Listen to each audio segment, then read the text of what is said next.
Conversa de Classe, apresentado por Maíra Tangerino. Aqui, mentes únicas se encontram em conversas plurais. Sintonize-se para mergulhar em uma jornada única de aprendizado e descoberta. Olá, pessoal! Boas-vindas ao Conversa de Classe. É com muito prazer que nós começamos o programa de hoje. E, gente, eu vou contar um segredo que não estava no roteiro e eu vou fazer isso de propósito, tá? Porque essa professora que ela está aqui hoje, né, que ela vai dividir aí a sabedoria dela com a gente só consegue atingir ela se a gente mandar um formulário. Então, agora eu tive, assim, eu fiz uma coisa inédita na vida, eu não mandei o formulário e ela aceitou participar aqui do programa, né? Então, quem a conhece já sabe que ela é a rainha dos formulários e agora a gente está contando para o Brasil inteiro, Elisa, que você é a rainha dos formulários, tá? A gente tem a honra hoje de receber a professora Elisa Villalta e ela vai falar um pouquinho de um tema que talvez o nome pareça simples, mas na prática ele é cheio de camadas, né? Cheio de uma complexidade aí e que é importante para o dia a dia da educação básica, que é a avaliação. E eu queria convidar vocês para a gente mergulhar nesse diálogo inspirador aqui com a Elisa. Elisa, já vou começar mandando direto aí uma pergunta para você, tá? Eu queria saber como que a avaliação formativa, ela pode ser uma ferramenta eficaz para entender o progresso dos alunos e para promover uma aprendizagem contínua. Bem-vinda, Elisa. Oi, gente, tudo bem? Prazer estar aqui com todos vocês. E a avaliação é um tema bem delicado, né, Maíra? Sempre que a gente fala, as pessoas já se assustam. Quando a gente fala em avaliar, as pessoas pensam em julgamento, né? Que vão ser criticadas.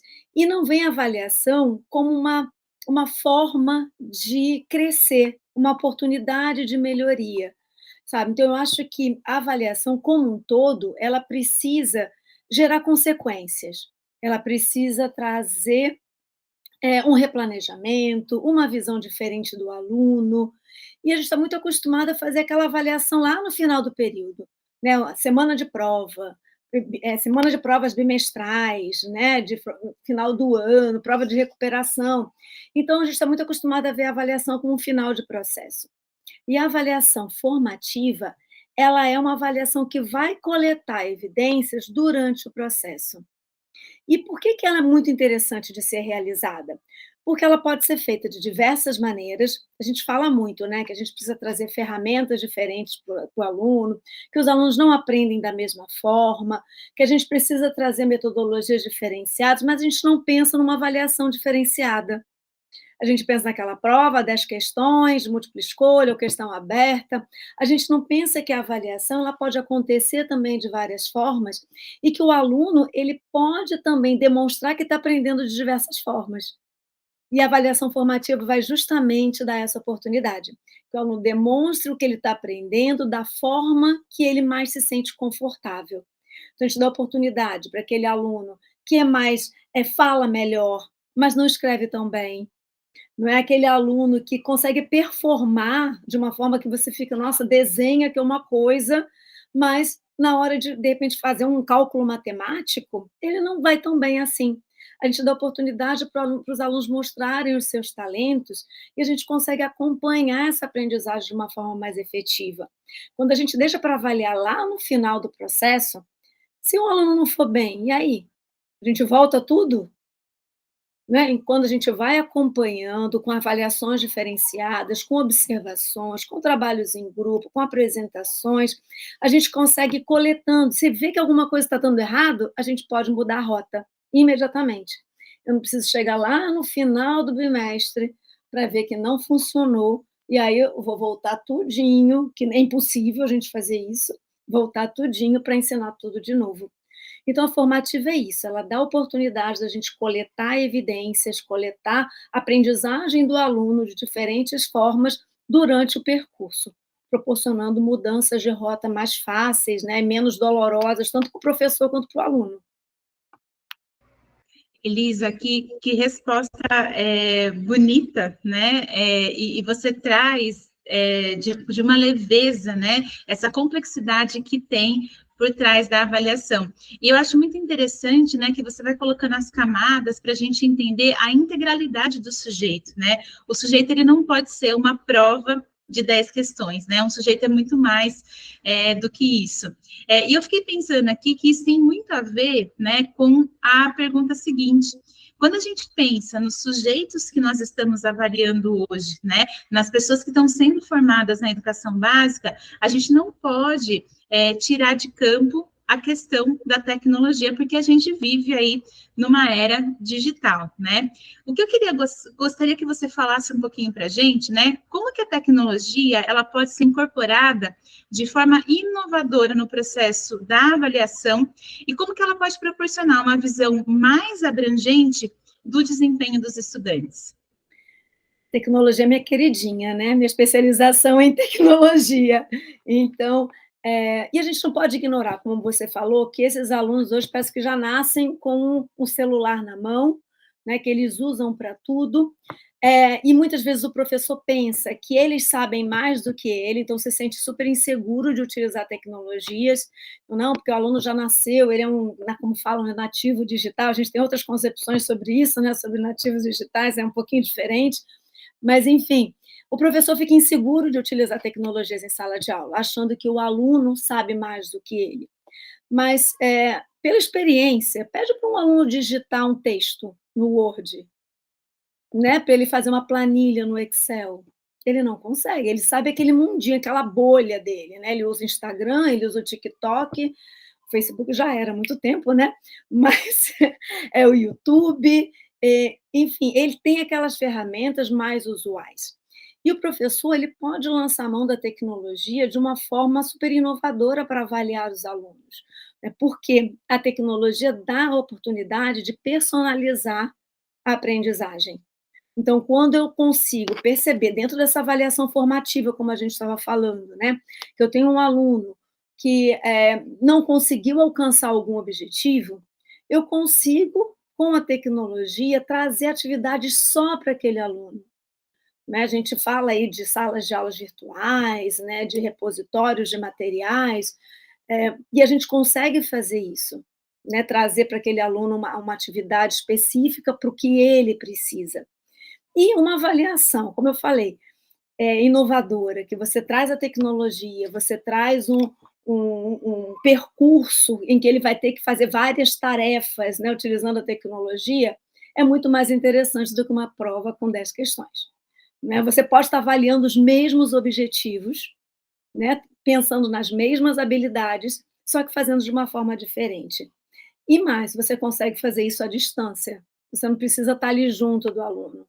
Né? Então, a gente tem as salas de aula invertida, que a gente consegue dar um apoio para o aluno também, a gente consegue que o aluno se prepare para assistir aquela aula depois, né? E avaliar essa aula depois.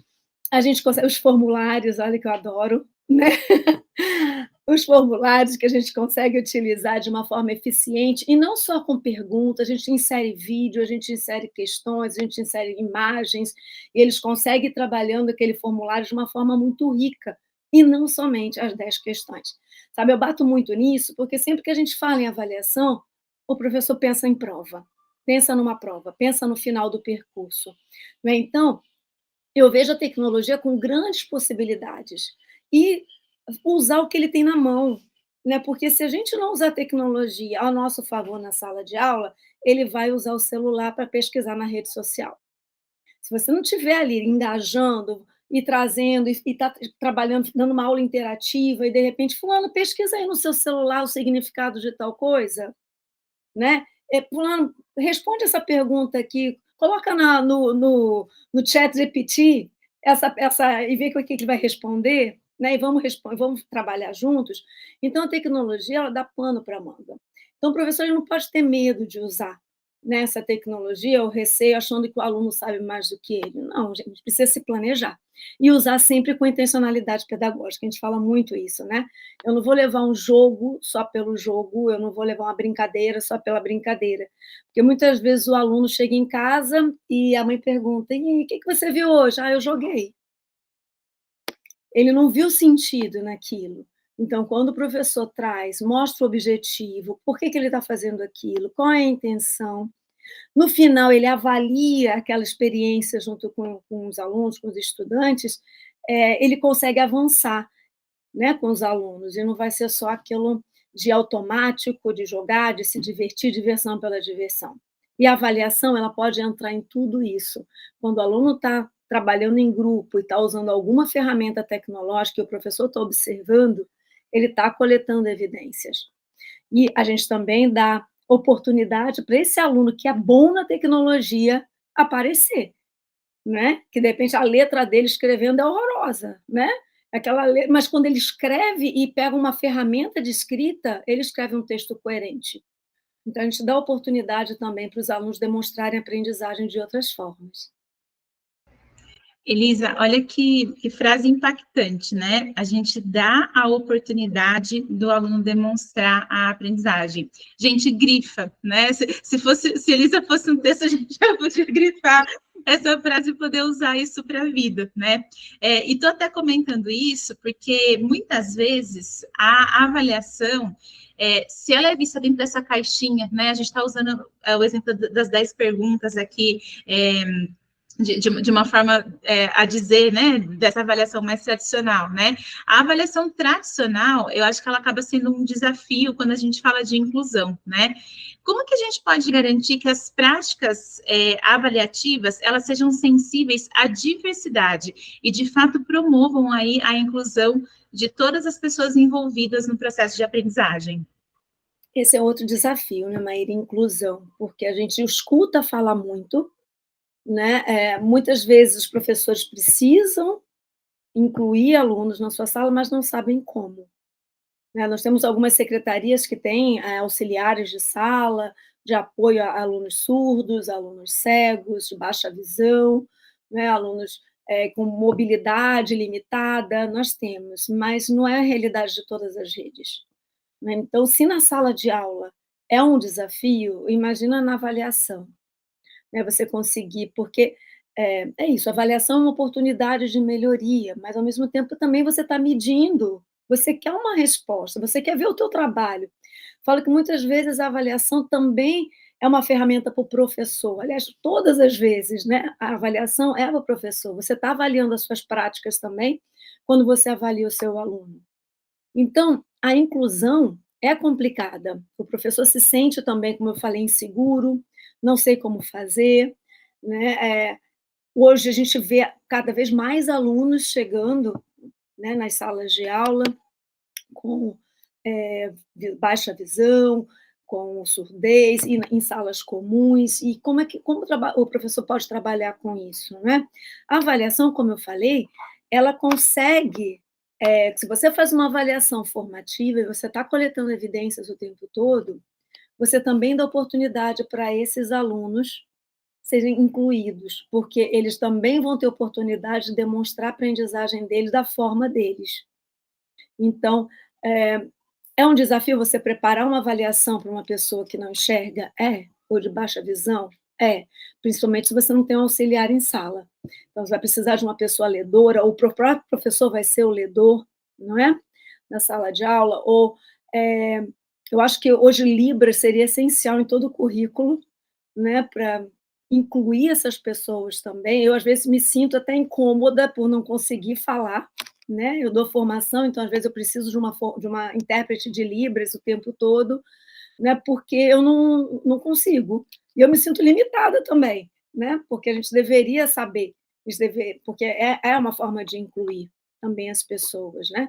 Então, a avaliação para a inclusão, ela precisa considerar os indivíduos como um todo, como você falou, né? O indivíduo, ele não enxerga, mas e o resto?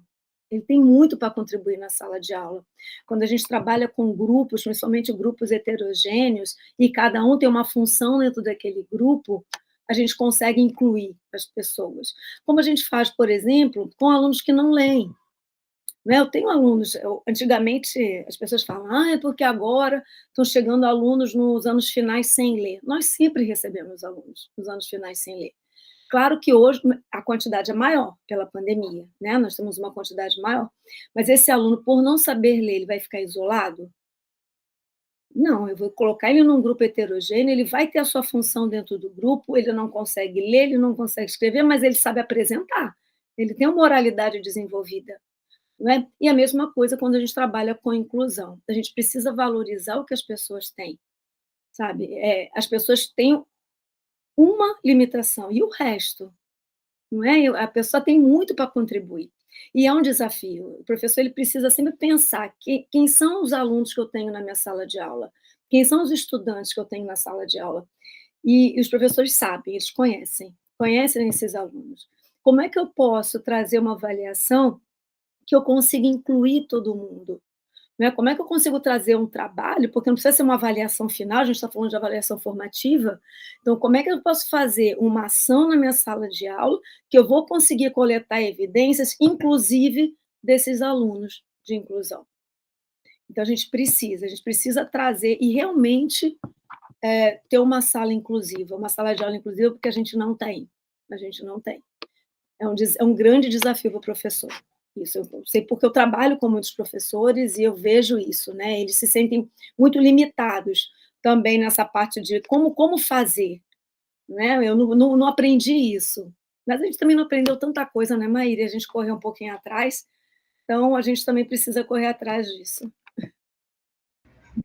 Elisa, olha, que diálogo enriquecedor, né? Eu falo assim que a gente escutar de quem está lá na ponta as possibilidades que são reais, isso eu acho que muda a nossa vida, né? Então, quero te agradecer, porque eu tenho certeza que você ter compartilhado um pouco da sua expertise, gente, essa mulher sabe muito, assim, ela sabe tanta coisa, ela é uma referência mesmo, né, para gente que faz formação. A Elisa é uma grande formadora, né, e a gente tem ela como referência. Vocês podem perceber aí pelas respostas, né, o quanto de repertório você tem para trazer para os professores aí do Brasil, né. Quero agradecer a presença de vocês que estão assistindo aqui o nosso Conversa de Classe, e a gente se encontra no próximo programa. Elisa, muito obrigada aqui da sua participação. Obrigada, Maíra. Obrigada a vocês pela oportunidade justamente de compartilhar. A gente está aqui para isso. A gente precisa compartilhar conhecimentos. Muito obrigada.